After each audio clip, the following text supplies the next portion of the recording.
그리스도인의 삶의 목표는 예수님을 닮는 것입니다. 그러니까 내가 신앙생활 하는데 내 목표가 뭐냐, 이게 분명해야 되거든요. 내가 돈 많이 벌려고 예수 믿는 거 아닙니다. 내가 뭐 유명해지려고 예수 믿는 거 아닙니다. 우리가 예수님을 믿어 구원받은 것은 예수님을 닮아가기 위해서입니다.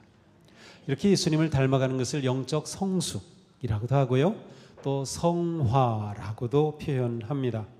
이 영적 성숙은 하나님의 뜻입니다. 우리를 향한 하나님의 뜻이에요.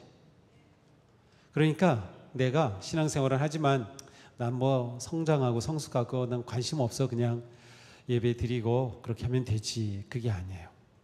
영적 성숙은 우리의 의무이고 책임입니다. 반드시 성숙해야 하는 거예요. 한번 생각해 보세요. 우리가 이 세상에서 살아가면서 가정을 이루고 또 자녀를 낳고 그렇게 살아가는데 자녀가 너무나도 예쁘죠. 사랑스럽죠. 그러다가 사춘기가 되고 막 그러면 얼마나 힘듭니까? 그래서 가끔 부모들이 그래요. 우리 애 너무 예쁜데 안 자라면 좋겠다고, 그냥 이렇게만 있으면 좋겠다고. 말은 그렇게 하지만 정말 그렇게 되기 원할까요? 아니죠. 성장하는 거예요. 하나님께서 우리를 보실 때 똑같아요. 하나님은 우리가 성장하기를 원하신다. 성경은 이렇게 말씀합니다. 우리 모두가 하나님의 아들을 믿는 일과 아는 일에 하나가 되고 온전한 사람이 되어서 그리스도의 충만하심의 경지까지 다다르게 됩니다. 그리스도의 충만하심의 경지까지 다다라요. 그러므로 우리는 더 이상 어린아이로 있어서는 안 됩니다. 계속 어린아이에 머물면 안 돼요. 우리의 신앙도 깊어지고 어른이 되고 장성해야 하는 것이죠. 베드로 사도는 이렇게 말씀합니다. 하나님께서는 우리가 그를 알므로 말미암아 생명과 경건에 이르게 하는 모든 것을 그의 권능으로 우리에게 주셨습니다. 그것은 여러분이 세상에서 정욕 때문에 부패하는 사람이 되는 것이 아니라 하나님의 성품에 참여하는 자가 되게 하시려는 것입니다. 하나님의 성품에 참여하는 자, 이게 무슨 뜻이냐면 하나님의 그 거룩하심을 우리도 닮아가는 거예요. 그래서 하나님의 성품처럼 우리가 그렇게 되는 거죠. 우리가 하나님이 될 수는 없지만 하나님의 그 성품을 닮아가야 한다는 것이에요. 여기 혹시 불교인이었던 분들 계셔요? 불교에서는 뭐라고 하죠? 성불하십시오. 그렇게 해요. 성불. 부처처럼 되라는 거예요. 부처처럼. 우리는 그리스도처럼 되는 거예요. 예수님처럼. 그것이 우리의 성장입니다. 우리가 성숙하기 원한다면 가장 중요한 것은 하나님의 말씀에 순종하는 것입니다. 하나님께 예라고 대답하고 온전히 순종할 때 성장해요. 성숙은 순종의 열매입니다. 말씀에 순종하며 성령님의 인도하심에 순종함으로 우리는 예수님을 닮아갑니다. 그런데 우리는 종종 영적인 침체에 부딪힙니다. 우리가 계속 이렇게 성장하면 좋겠는데 어떤 때는 침체기가 있어요. 그래서 신앙생활하는 것이 무기력해질 때도 있고요, 너무 버거울 때도 있고요, 때로는 정체할 때도 있고 심지어 후퇴할 때도 있어요. 그런데 이런 일들은 믿음의 순례 여정에서 자연스럽게 일어나는 일입니다. 우리가 항상 잘 되지만은 않아요. 항상 계속 성숙하지만은 않아요. 어떤 때는 정말 침체하기도 하고 또 후퇴할 때도 있는 것이죠. 자, 그런데 우리는 이러한 일을 통해서 영적 성숙은 내 힘으로만 이룰 수 있는 게 아니구나라는 것을 알게 돼요. 우리는 누구나 다 성장하기를 원하죠. 성장을 싫어할 사람 없어요. 성숙하기를 원치 않는 사람 없을 거예요. 우리의 마음은 다 그렇지만 그럼에도 불구하고 우리는 때때로 후퇴하고 침체하는 것은 내 힘만으로 안 되는구나 라는 것을 보게 되는 거죠. 우리의 힘과 노력만으로는 온전히 하나님을 그렇게 닮아갈 수 없다는 것이죠. 물론 우리에게는 선택하고 결단할 때가 필요합니다. 때로는 헌신하고 노력이 필요합니다. 그러나 예수님을 닮아가는 성화의 길을 단지 우리가 얼마나 열심히 했느냐로 결정되지 않는다는 거예요. 우리의 노력이 결정할 수 없는 거예요. 우리의 열심과 노력이 어느 정도 진보는 가져올 수 있겠지만 곧 한계에 부딪히고 맙니다. 그러므로 우리가 여기서 알아야 할 중요한 사실이 있습니다. 그것은 하나님은 우리가 예수님을 닮아가도록 성령님을 보내주셨다는 것이에요. 하나님의 뜻은 우리가 성장하고 성숙하는 것인데 우리의 힘만으로는 성장 성숙을 온전히 이룰 수 없기 때문에 하나님께서는 우리가 성장하도록 성숙하도록 성령님을 보내주셨다. 성령님은 우리와 함께 하시는 하나님입니다. 성령님은 우리 가운데 계시며 일하시는 거룩한 주님의 영이십니다. 이 성령님은 우리 안에 계시고 우리와 함께 하시고 우리가 언제 어디에 있든지 우리를 인도하시고 동행하여 주십니다. 그리하여 성령님은 우리가 성숙한 그리스도인이 되도록 우리를 도우시고 우리를 격려하시고 함께 해주시는 겁니다. 성령님은 우리가 성장하기 위한 에너지가 되어주시는 거예요. 성령님은 영적 성숙의 지혜와 능력이 되십니다. 이것이 그리스도인의 성장에 아주 중요한 비밀과 같은 것이에요. 아, 성령님이 나를 자라게 하신다는 거죠.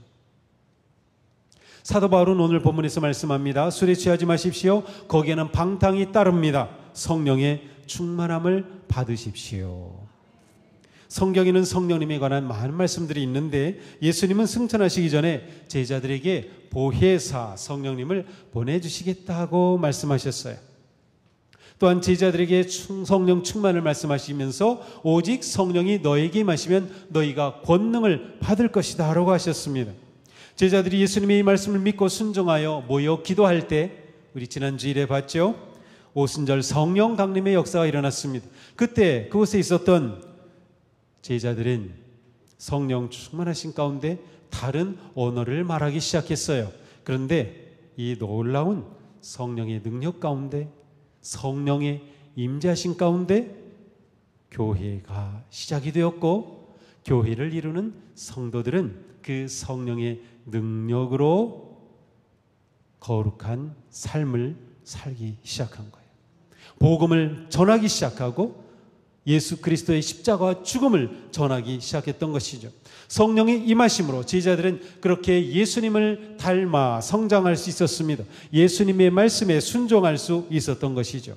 우리는 성령을 통하여 성령의 도우심으로 성령의 능력으로 예수님을 닮고 성장하여 하나님의 성품에까지 이르게 되는 것이에요. 자, 이 성장의 삶에 아주 기쁘고 중요한 소식이 있어요. 그것은 모든 그리스도인에게는 이 성령님이 함께 하신다는 거예요. 모든 그리스도인이에요. 여기에 있는 우리 모두 내가 포함이 됩니다. 나 빠지고 모든 그리스도인이 아니에요.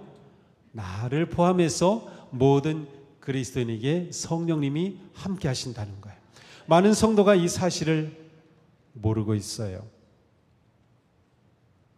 사도 바울은 이렇게 말씀합니다. 여러분의 몸은 여러분 안에 계신 성령의 성전이라는 것을 알지 못합니까? 여러분은 성령을 하나님으로부터 받아서 모시고 있습니다. 뭐라고요? 우리가 성령을 모시고 있대요. 우리가 성령을 모시고 있어요. 권사님, 성령을 모시고 있는 거예요. 우리가 이것을 잘 생각을 못해요. 모르는 분들도 있고요. 우리 안에 성령님이 계시기 때문에 우리가 성전이라는 거예요. 자, 구약시대는 하나님께서 예루살렘에 있는 예루살렘 성전 지성소에 임하신다. 그래서 그것이 가장 거룩한 곳이었어요. 그곳에 하나님이 임재하시기 때문에 온 이스라엘 백성들은 바로 그곳에서 제사를 드리고 그것을 바라보며 기도하였어요. 그런데 사도 바울은 그 성령님이 우리 안에 계시기에 우리가 성전이라는 거죠. 우리가 성전이다. 로마서에서도 말씀합니다. 누구든지 그리스도의 영이 없으면 그리스도의 사람이 아닙니다. 우리는 나 자신이 그리스도인이라고 믿습니까? 내가 그리스도인 맞습니까? 그렇다면 내 안에 그리스도의 영이 계시다는 거예요. 그리스도의 영이 계시지 않으면 그리스도인이 아닌 것이죠. 예수님을 구세주로 믿고 따르는 모든 그리스도인에게는 그리스도의 영이 거하시는 겁니다. 너무나도 중요한 사실이에요. 자, 그렇다면 그 그리스도의 영 성령님은 언제부터 우리 안에 거하실까요? 언제부터? 성경을 보니까 우리 안에 거하신다. 근데 언제부터인지 알고 계신가요? 언제부터인지 모르니까 우리가 성령님이 계신 줄도 모르기도 하고 성령님이 계시지만 안 계신 것처럼 살기도 합니다. 자, 성경은 분명하게 말씀합니다. 함께 읽어보겠습니다. 하나님이 우리에게 자기 영을 나누어 주셨습니다. 이것으로 우리가 하나님 안에 있고 또 하나님이 우리 안에 계시다는 것을 우리는 압니다. 우리는 아버지께서 아들을 세상의 구주로 보내신 것을 보았고 또 그것을 증언합니다. 누구든지 예수를 하나님의 아들로 시인하면 하나님이 그 사람 안에 계시고 그 사람은 하나님 안에 있습니다. 아멘. 언제 하나님이 우리 안에 오셨어요? 맞아요. 누구든지 예수를 하나님의 아들로 시인하고 예수님이 하나님이시라는 것을 인정하는 것이에요. 예수님이 구세주 되심을 믿는 것이에요. 예수님을 믿고 영접할 때 하나님께서 우리 안에 하나님의 영, 거룩하신 성령님을 주신 거예요. 그래서 우리 안에 하나님의 영이 거하시는 거죠. 우리 안에 그리스도의 영이 계시는 것입니다. 누구든지 예수님을 하나님의 아들로 시인하고 믿는 우리의 믿음의 고백이 이렇게 중요한 거죠. 예수님을 믿는 사람은 누구나 다 성령님이 계시다.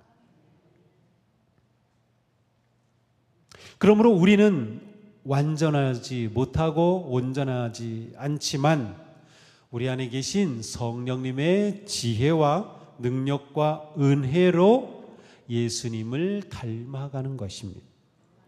성령님의 은혜로, 능력으로, 지혜로 우리는 하나님의 성품에 참여하는 자가 되는 것이에요. 그런데 불행하게도 많은 성도들이 내 안에 성령님이 계시다는 것을 몰라요. 알았다가 잊어버렸어요. 알지만 무시해요. 성령님 무시한 적 있으세요? 계신 줄도 몰랐으니 무시한 줄도 모르지. 내 안에 성령님이 계시다. 그것을 우리가 믿고 인정하면 여기서부터 우리의 신앙의 깊은 여정이 시작이 되는 거예요. 너무나도 중요합니다. 정말 나는 성령님이 내 안에 계심을 믿고 인정합니까? 그래서 그 성령님께 지혜를 구하며 성령님의 도우심을 구합니까? 성령님의 인도하심을 따라 살고 있습니까? 이 시간 한번 내 안에 계신 성령님 불러보세요. 성령님, 성령님 안녕하세요. 네, 반갑습니다, 성령님. 혹시 오늘 처음 뵙는 분 계셔요, 성령님? 그러면 성령님 처음 뵙겠습니다. 오셨는데 그걸 모르고 여태 살았다가 처음 만나는 분도 있을 거예요.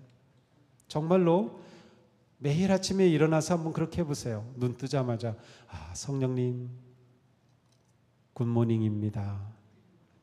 오늘 하루 제 삶을 인도해 주세요. 성령님과 깊고 친밀한 관계를 우리는 세워갈 수 있어요. 자, 우리와 함께 하시고 우리 안에 계신 성령님이 우리의 영적인 성숙과 성화의 능력이다. 그렇다면 우리가 성장하고 성숙하기 위해서는 성령님의 지혜를 구하고 능력을 구하는 것 당연합니다. 성령님께서 우리를 그렇게 다스리시고 온전히 인도하시며 성령님의 능력으로 역사하시는 것이 곧 성령 충만입니다. 이 성령 충만하면 우리는 뭔가 막 엄청난 체험을 하고 막 엄청난 일을 하고 그런 것을 생각하는데 그렇지 않아요.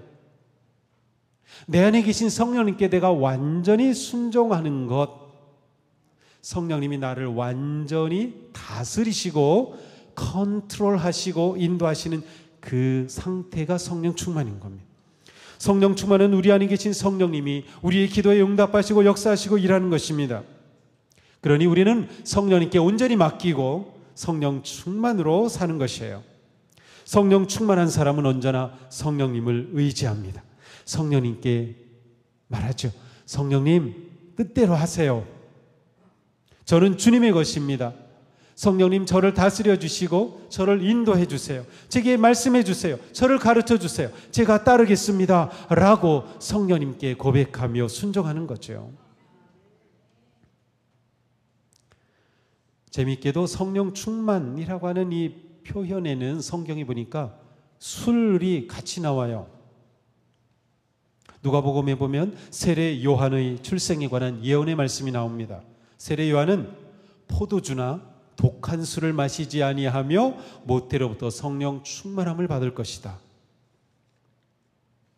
요한은 술이 아니라 성령의 충만함으로 사역할 것이라는 말씀이에요. 사도행전 2장에서 예수님의 제자들이 오순절 성령 강림을 경험하죠. 그때 그들은 다른 나라 말로 여러 말로 이야기하죠. 말하죠. 그때 그곳에 모였던 사람들이 그 성령 충만한 모습을 볼 때 뭐라고 말합니까? 술에 취했다고 말해요. 성령 충만함의 그 현장을 성령님을 모르는 사람들이 볼 때는 술 취한 거예요. 술에 취했다. 그러자 베드로가 무슨 소리? 이건 술 취한 게 아닙니다. 우리가 대낮부터 술 마시고 이러는 줄 압니까? 요엘 선지자의 예언이 이루어진 것입니다. 하나님의 영이 임하신 겁니다. 라고 설교를 하죠. 자, 성령 충만함과 술 취함, 오늘 본문도 마찬가지. 우리에게 뭐라고 말씀해요? 술 취하여 방탕하지 말라는 거예요. 그 대신 어떻게 하라고요? 성령 충만을 받으십시오. 자, 성령 충만과 술이 같이 나와요.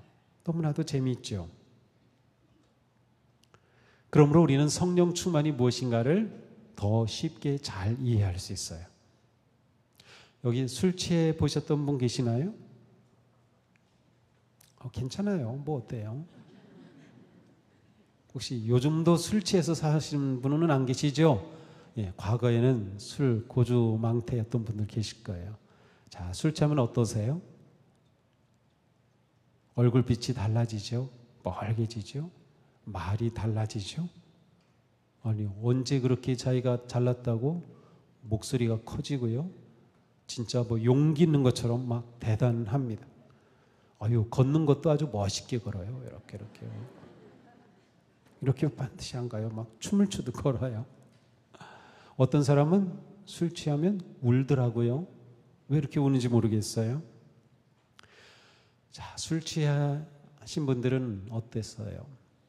그 술 기운이, 알코올이 나를 컨트롤하는 거예요. 그래서 내가 그렇게 하고 싶어서가 아니라 술 기운에 내가 그렇게 하는 거죠. 술 기운이 그렇게 하는 거예요. 자, 이렇게 술 취했던 사람이 술 기운이 다 빠지고 나면 어떻게 돼요? 원래 모습으로 되돌아오죠. 그런데 더 안 좋은 거는 이전보다 더 나빠지는 거예요. 원래 모습으로 사실은 돌아오지 않습니다. 조금씩 삶의 여기저기 무너지기 시작합니다. 성령 충만은 거꾸로 생각하시면 돼요. 성령님이 그 사람을 움직이는 거예요. 술 기운이 아니라 성령님께서 이끄시고 성령님께서 인도하시는 거예요. 사람이 술에 취하면 실수하고 넘어지고 건강도 해치고 방탕함에 빠지게 되지만 성령 충만하면 어떻게 됩니까? 성령님의 은혜와 능력으로 절제하게 되고요. 선을 행하게 되고 바른 선택과 결정을 내리게 됩니다. 성령님이 함께 하실 때 진정한 용기가 생깁니다. 헛된 욕망을 버리고 진리의 길을 걸어갑니다. 두려움과 불안이 사라지고 평화와 소망이 생깁니다. 분노를 다스리며 언어가 거룩하여지고 축복과 칭찬의 말을 하게 됩니다. 미움을 넘어서 용서와 사랑의 삶으로 변화되는 거죠. 섬기고 봉사하는 것이 즐겁습니다. 술 취하시겠어요? 성령 충만하시겠어요? 예, 이제 술 끊으세요. 성령 충만해야 돼요. 성령 충만. 얼마나 좋습니까? 얼마나 좋습니까? 그리스도인이면서도 성령님과 상관없이 살면 생명과 소망을 잃어버리는 것이에요. 가끔 이렇게 길거리 지나가다 보면 에어 댄서가 있어요. 에어 댄서는 바람 춤꾼이라는 뜻이에요. 이렇게 가게 앞에 막 이러죠. 어떤 거는 이러더라고요. 들어오시라고 우리 가게로. 그런데 그거는 밑에 모터가 있어가지고 막 바람을 쏘아 올렸기 때문에 바람이 확 들어오니까 뭐 춤추고 막 그렇게 움직여요. 그런데 모터를 딱 끄는 순간 어떻게 될까요? 내려가요. 바로 이겁니다. 성령 없이 신앙생활하는 사람은 바람 빠진 풍선입니다. 바람 빠진 풍선같이 살면 어떻게 돼요? 세상에 치이는 겁니다. 세상에 짓밟히는 겁니다. 사랑하는 성도 여러분, 우리가 신실한 성도가 되어 그리스도를 닮아가는 제자가 되기 원한다면 반드시 성령 충만해야만 합니다. 성령님을 인하여, 성령님으로 인하여 내 인생이 달라지는 것이에요. 성령님을 인정하고 신뢰하십시오. 성령님의 인도하심에 자신의 삶을 맡기십시오. 성령님의 지혜를 구하고 성령님과 친해지고 교제하십시오. 언제나 성령님 뜻대로 하세요 라고 말하며 순종하고 헌신하는 겁니다. 그러므로 성령 충만한 삶은 한마디로 말하면 내 마음대로 살지 않는 것입니다. 내 마음대로 살지 않는 거예요. 그러므로 내 마음대로 살았다면 성령님을 무시하고 산 것입니다. 성령님과 대화도 안 하고 묻지도 않고 구하지도 않니 그냥 무시하고 살면 내 마음대로 사는 거예요.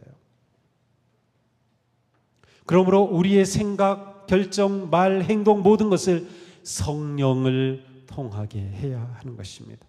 우리는 성령님과 함께 성령님을 따라 성장하며 승리할 것입니다. 자, 성령님 우리 안에 계시고 우리와 함께 하시고 우리가 성령님께 순종하고 믿음으로 살면 성령님께서는 우리의 삶에 놀라운 열매를 맺게 해주셔요. 그것은 바로 우리가 영적 성장의 열매입니다. 하나님의 성품을 닮아가는 열매입니다. 성령님을 따라 성화의 길을 걸어가는 그러한 성도는 성령님이 맺어주시는 열매가 풍성해지는 거예요. 자, 내가 성령님을 따르고 있는지 아니면 내가 성령 충만한 삶을 살고 있는지를 어떻게 알 수 있을까요?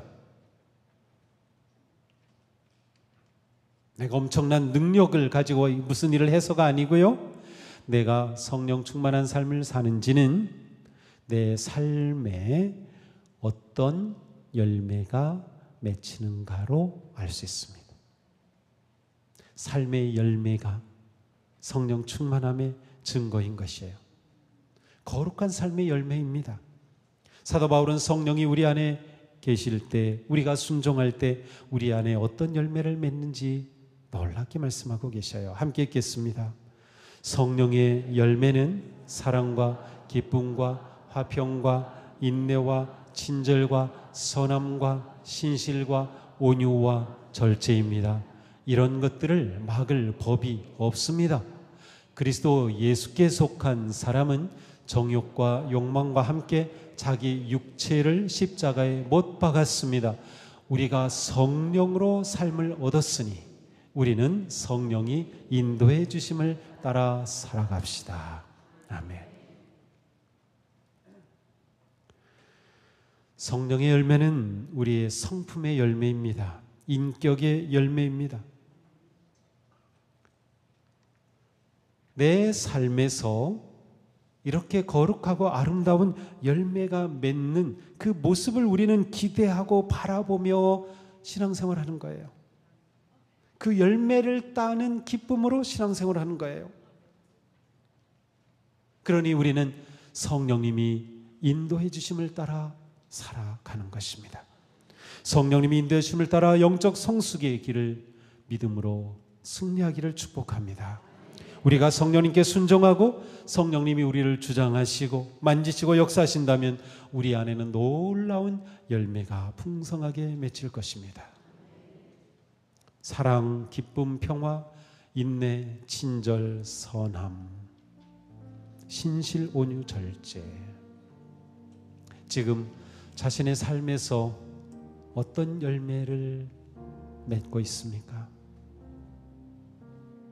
자신의 삶에 어떤 열매가 부족합니까?